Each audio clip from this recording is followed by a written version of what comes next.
The Russian ruble slid past 101 per US dollar on Monday to reach its weakest point in almost 17 months.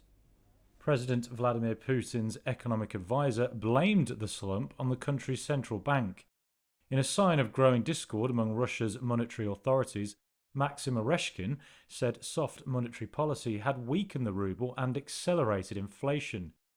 He further wrote in an op-ed for Russia's TASS news agency that he wanted a strong ruble and expected a normalization soon. Oreshkin's intervention could push the central bank into action ahead of its next scheduled interest rate decision in September.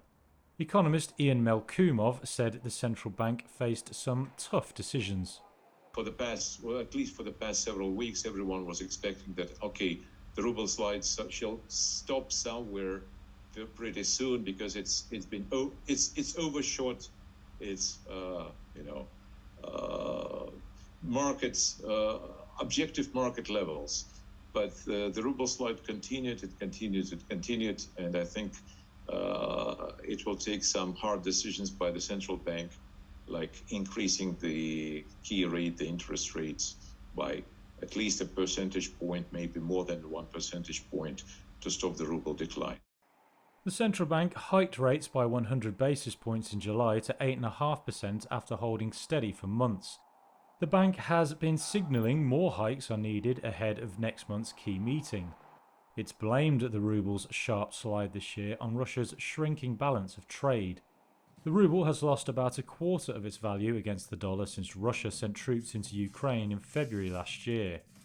The following month, it hit a record low of 120 against the dollar, but it recovered to a more than 7-year high a few months later due to capital controls and surging export revenues. Before the war, the ruble traded at around 75 to the dollar. To stop the ruble's current slide, Russia could reintroduce tougher capital controls. Another option would be to raise interest rates, which the central bank is already minded to do due to high inflation. But that limits economic growth potential and means higher borrowing rates for the government.